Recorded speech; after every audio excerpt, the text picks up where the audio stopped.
haligi ng isang pamilya at madalas siya ang pinanghuhugutan ng lakas, ng ilaw ng tahanan at ng kanilang mga anak.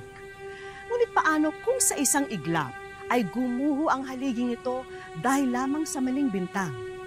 Tunghayan po ang kwento ni Indo at ng kanyang pamilya na magtuturo sa atin sa tunay na kahalagahan at kahulugan ng buhay, pag-ibig at pamilya. Magandang araw po mga kapuso. Ako po si Vicky Morales at ito po ang Wish Ko Lang.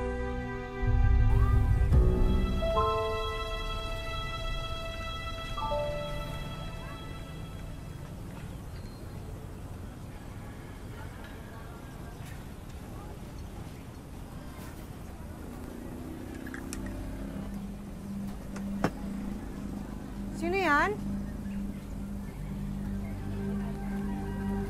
Mahal?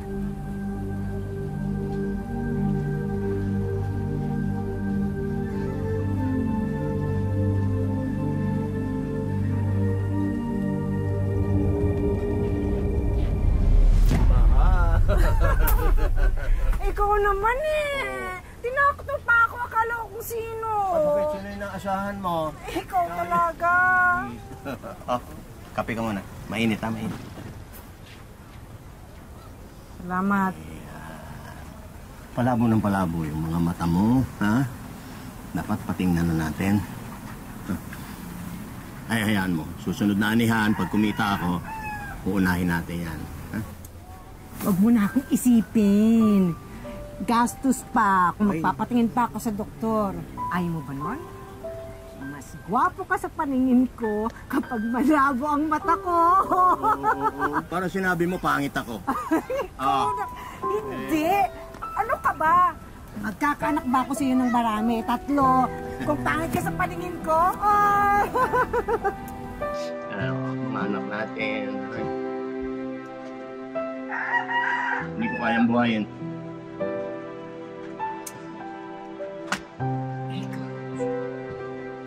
Iniisip mo na naman si Marie. Hayaan mo na yun. May asawa na yun.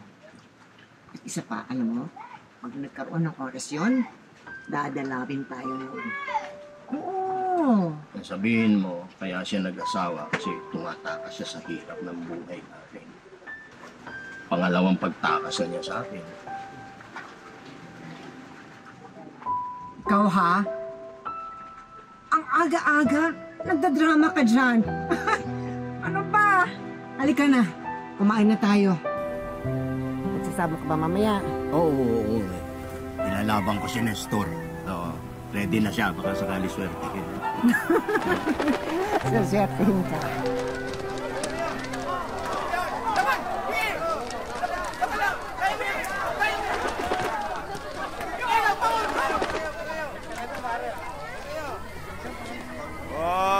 Tapos na laban. Bayad. Indo, tapos na laban. Bayad.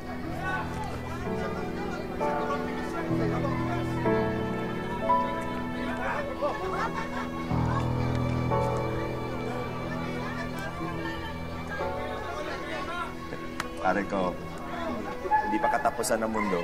Pare, katapusan ko na kay Mare. Lahat ng pera ko, pinusta ko kay Nestor. O ito, balato ko sa'yo. Wala. Kapin mo na. Pang-inom mo yan. Pare, hindi ako umiinom, alam mo yan. Hindi raw umiinom, kilala kita. Pare, inom natin yung pagkatalo. Hindi nga ako umiinom. Para kay Nestor. Namimiss ko si Nestor. Pare, awat na. Manok lang yun. Malas yata ako talaga, pare. Mahina ang ani. Tapos, mahina ang kita sa sabong. Saan ako lulugar? Ayoko namang magnakaw, pare. Alam mo, pare, weather lang yan. Balang araw, mananalo ka rin. Kung gusto mo, iulot mo yung bago kong alaga. Malakas yun. Ilalaban mo yung manok mo, pare. Paano si Mr. Gomez? May paalaga pa siya sa'yo. Magagalit yun. Hindi. Tsaka hindi niya malalaman yun. Alam mo, pera pa niya ang gagamitin ko para makabawi naman ako. Ang dami ng pinanalo ko sa kanya, hindi magbigay. Pare, iba ka talaga. Kaya lang, ewan ko dyan sa... Ay! Oh! Ay, naku. Kita mo, malas talaga ako. Kita mo? Sabi ko na malas. Baso lang, minalas pa ako. Ingat ka, pare. Ilagay ko muna dito. Andali. Kuha ko ng baso. Nay, si tatay po nag-iinom mo. Indo, mahal! Ano ginagawa mo dyan? Tanghaling tapat, uminom ka na. Panalo ba?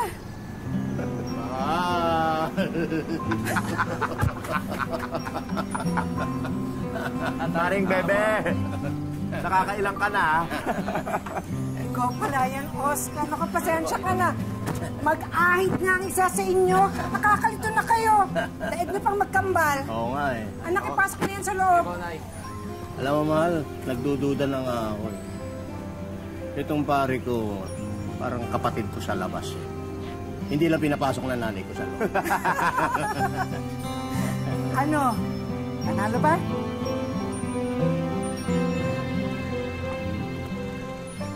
Mahal. Sorry ha, naubos na naman yung ipon ko eh.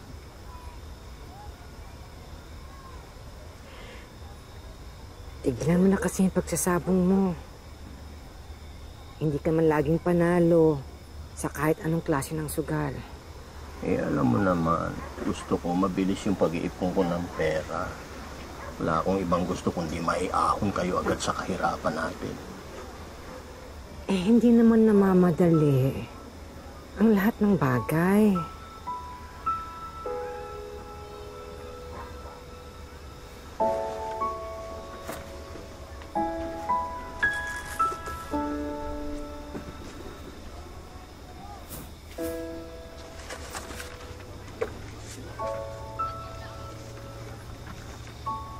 Ito, mahal. Nakita mo? Matagal ko nang gustong ibigay sa inyo yan. Ayaw ko namang mamatay na hindi ko natutupad yung pangarap kong yan para sa inyo.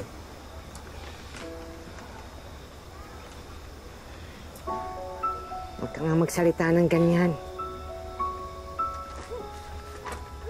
Tutupad to. Huwag kang mag-alala. Pagtutulungan natin yung pangarap mo sa pamilyang ito. Alam mo, mahal, hindi lang itong pangarap ko. Si Randy gusto ko mapagkatapos ko ng pag-aaral. Yung apo natin, igagapang ko rin yan hanggang makatapos din. Tapos si Marie, babawi ako sa mga paghihirap niya. Bibigay ko sa kanya kung hindi niya naranasan nung bata siya. Kasi siya, ikaw gagawin kita, Reyna.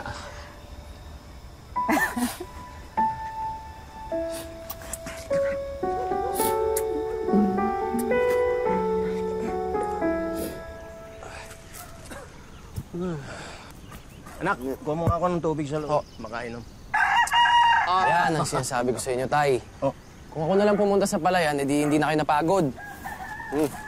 Anak, nauhaw lang ako. Hindi ako napagod. Kaya ko pa magsaka. Malakas pa ako. Gusto mo, buhatin pa kita eh. Nako po. Sige po, Tay. Kuha po ako tubig.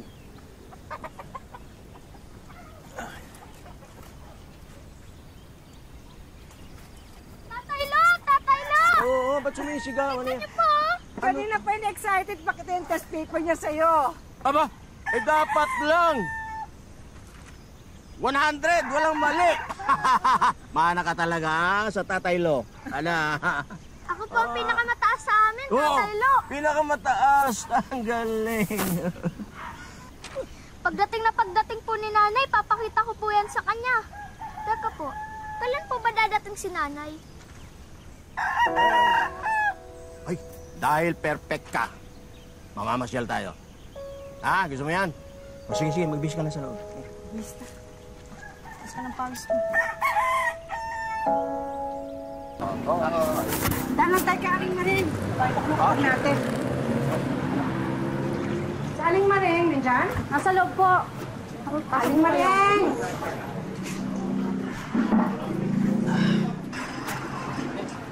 na sasakyan, no? Hindi na. Ano, gusto mo yan? Bili natin. Huwag na lang po tayo, may laruan pa naman po ako sa bahay. Naku, kunwari pa to. Okay, magkano to? 2.5 po.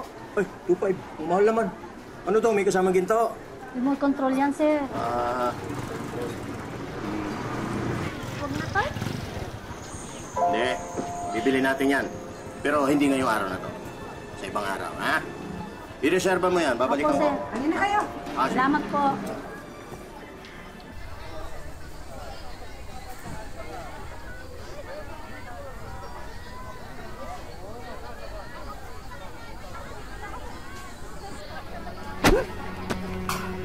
Babalik mo ba ang pera ni boss? Hindi. Babalik mo ba ang pera ni boss? Hindi. Ibabalik, sir. Sa susunod na linggo. Ano? Sa susunod na linggo pa? Imposible naman, sir, kung bukas. Sasagot ka pa. Sasagot ka. Sir, Sa susunod na linggo pa? Bossing, sandali lang. Nakikiusap. Bukas na bukas, ibabalik mo ang pera ni boss, ha? Imposible naman yun, sir. Ha? Go!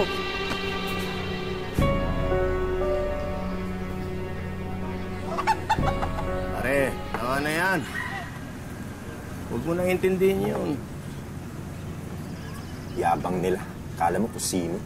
Eh, bakit kasi hindi mo na lang puntahan si Mr. Gomez? Makiusap ka. Mag-sorry ka doon sa nagalaw mong pera. Indo, hindi makikinig yung swapang na matandang yun. Eh, wala ka namang ibang magagawa kundi makiusap eh. Ang laking pera nung ginalaw mo, pare. Ikaw naman kasi, bakit ka nagpatukso doon eh? Hindi ka nag-iingat. Kaibigan ba kita? Pare, hindi ko kailangan ng pangaral mo. Pera, ang kailangan ko pera. Eh, wala naman tayong pera. Kaya nga, pinapangaralan kita, pinapayuhan kita, puntahan mo si Mr. Gomez, makiusap ka ng dagdag na palugit. Pare, malalakas yung mga yan, di mo kaya yung mga yan. Magpakumbaba ka na lang.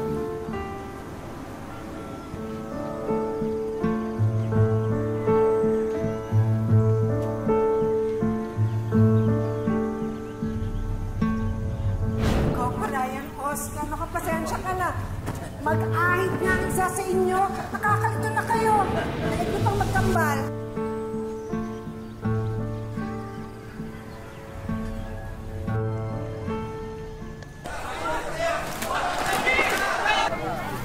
Hanip tayo. Tablado. Ang premyo natin ngayon. Kita mo na, yung 4,000 inutang ko, 8,000 ngayon. Paano ba yan? Gusto ka ba ulit? Ay, hindi na. Baka matalo pa. Delikado. Papanoorin ko na isusunod na lang. Ito pala. Pumunta na ka dun sa tindahan ng laruan. Ibili mo yung gusto niya laruan. Yung remote. Ha? Ingat, ha?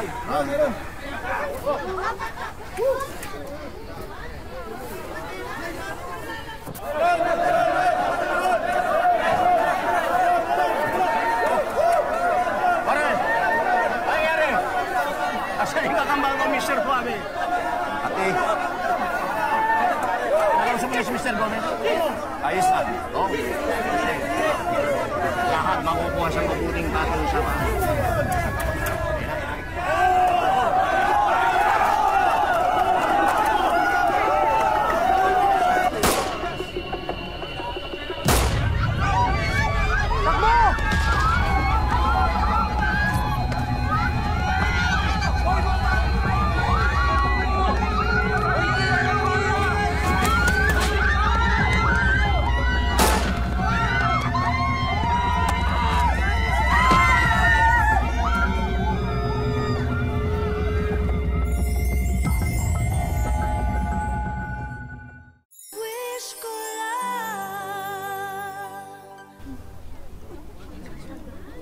Nasaan asawa ko? Nasaan asawa ko? Hindi. Hindi yan si Indo. Indo! Indo!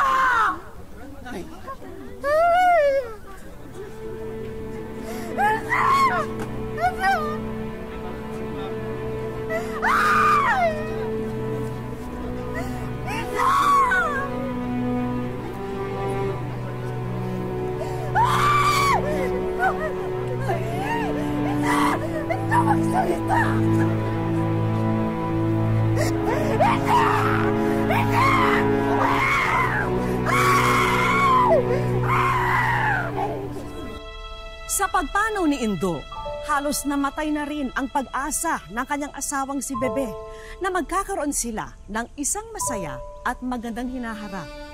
Ngunit gaano man kahirap, pinili ni Bebe na lumaban para sa kanyang asawa at para sa kanyang mga anak.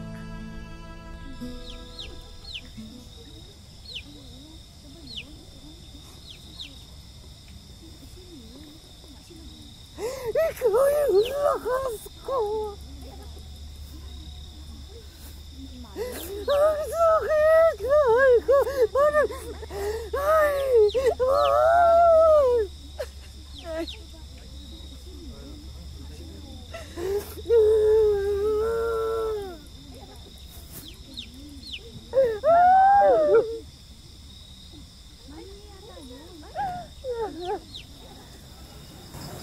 Nay, sorry.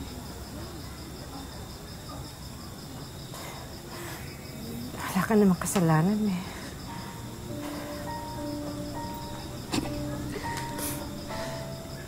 Sorry kasi ngayon lang ako nakadalaw. Bala ko sanang sorpresahin kayo sa susunod na linggo. Kaso, yan nangyari. Alam mo, walang araw na hindi ka inisip ng tatay mo. Araw-araw, inihintay niya yung pagtawag mo, yung sana dadalaw ka.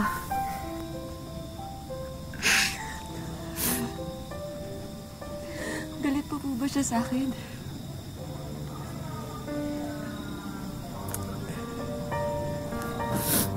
Hindi. Kahit kailan hindi nagtanim ng galit sa'yo ang tatay mo. Galit nga siya sa sarili niya kasi iniisip niya. Siguro kaya ka nag-asawa ulit kasi gusto mong malayo sa amin. Nay, hindi po totoo yan.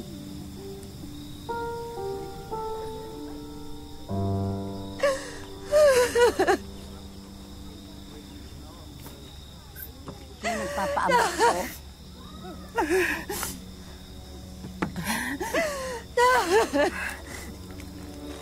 Ganito, darling. Doon po sa lalaking nakamotor. Hindi na po bumaba. Nagmamadali po yata.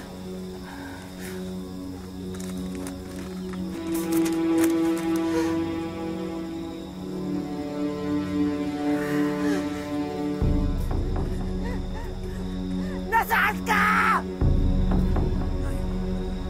Lumabas ka! Pinatay mo asawa ko! Nasaan ka? Hindi ko kailangan ng pera mo. Ay, katarungan!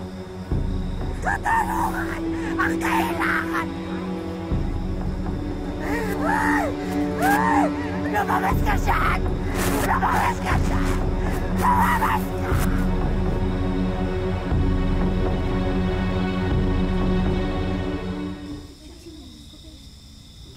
Walang kaaway ang asawa ko. Ni minsan hindi ko nakita na nakipagsuntukan o kaya pumasok sa anumang gulo. Parang awa niyo na ho. Sino po ba talagang gumawa nito? Hindi rin po talaga namin alam eh. Ang hinala lang po namin... Ano? May hinala kayo? Ang alam po namin, si Oscar ang may kaaway. Siya ang may sala kay Mr. Gomez. Madalas po kasi napagkakamalan si Mang Indo na siya si Oscar dahil po sa bigote niya. So, si Mang Oscar?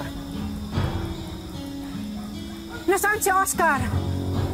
Nung muli ko po siyang makita, ahit na ahit yung bigote niya. Parang plano niya to eh.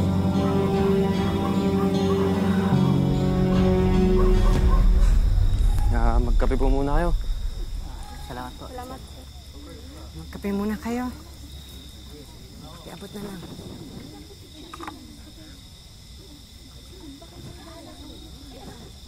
Oscar! Oscar! Oscar! Hayop ka! Hayop ka! Hayop ka! Bakit mo pinatay kaibigan mo? Bakit mo pinatay kasama ko? Hayop ka! Bakit?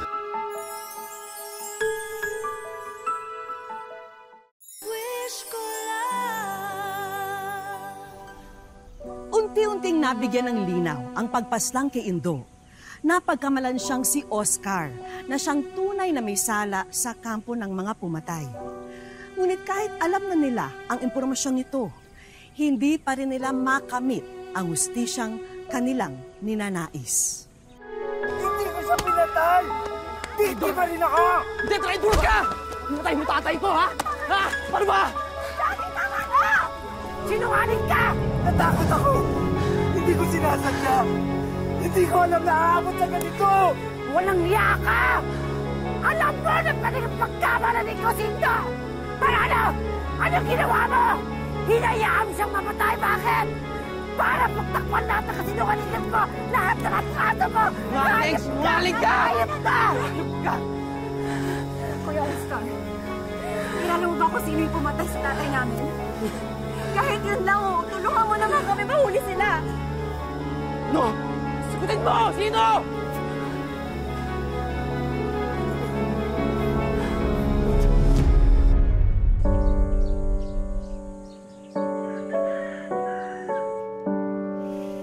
Sa loob ng 7 taon, pilit na isinantabi ni Nanay Bebe ang kalungkutan dulot ng biglaang pagkamatay ng asawa niyang si Indo.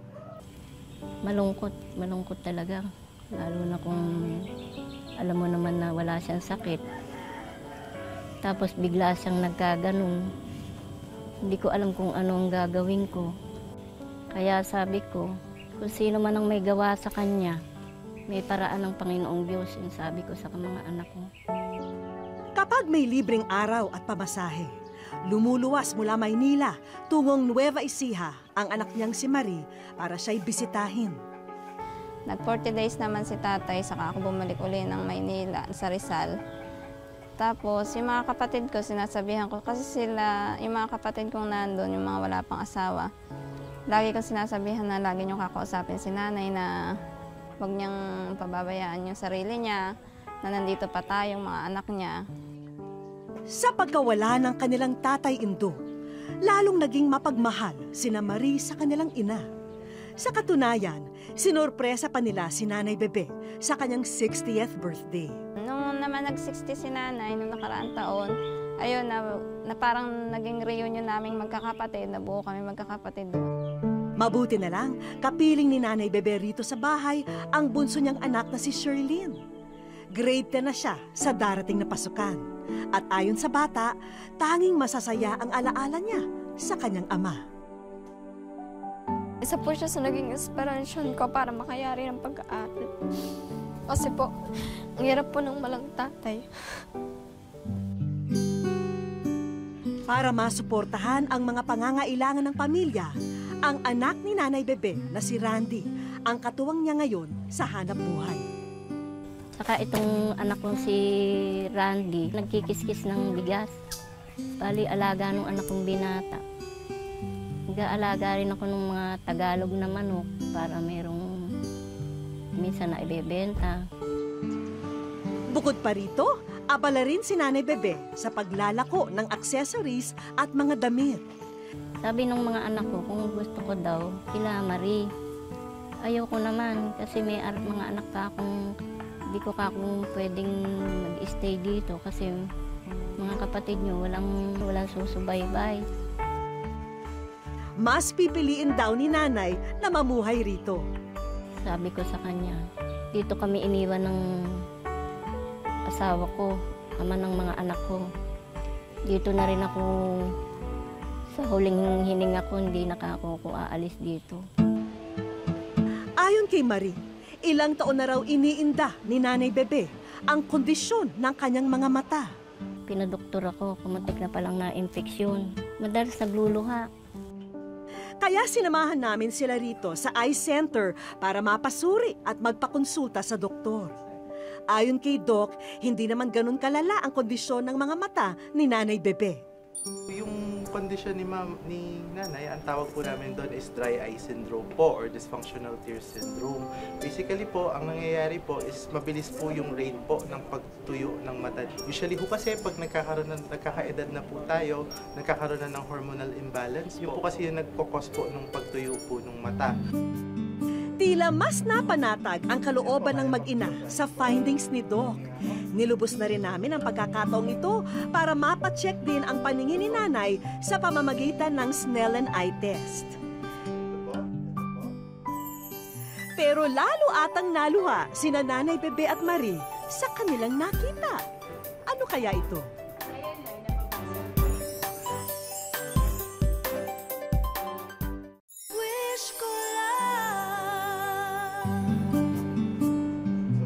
Sumailalim sa tinatawag na Snellen eye test si Nanay Bebe para malaman kung gaano pa kalinaw ang kanyang mata. Pero hindi inasahan ni Marie ang pinakitang slide sa kanyang ina. Sa pagtanggal ng antipara, ang sulat ni Marie ang tumambad kay Nanay Bebe. Dahil ngayon, sila ay nasa wish ko lang. Nabasa mo ba? Kaya pong basahin lang? Yung po yung sulat ko sa amin ko lang. Nakaroon na siya ng bahay, hindi na siya pag umama, hindi na siya parang basang sisiw. Sumabay sa buhos ng sorpresa sa araw na to ang maulan ng pagpapala ng langit. Pero sa kabila nito, patuloy ang isinagawang paghahanda ng aming mga kaibigan para sa aming pagsorpresa kay Nanay Bebe. Dahil ang tagpi-tagping tahanan ni Nanay ay upgraded na sa araw na to. Sinalubong man ng ulan ang pag-uwi ni Nanay, singliwanag naman ng araw ang kanilang mga ngiti sa kanilang nakita. Nanay, ang ganda ng bahay mo. Nanay, may dingding na oh. Welcome back home, Nanay Bebe. Ay, Diyos ko.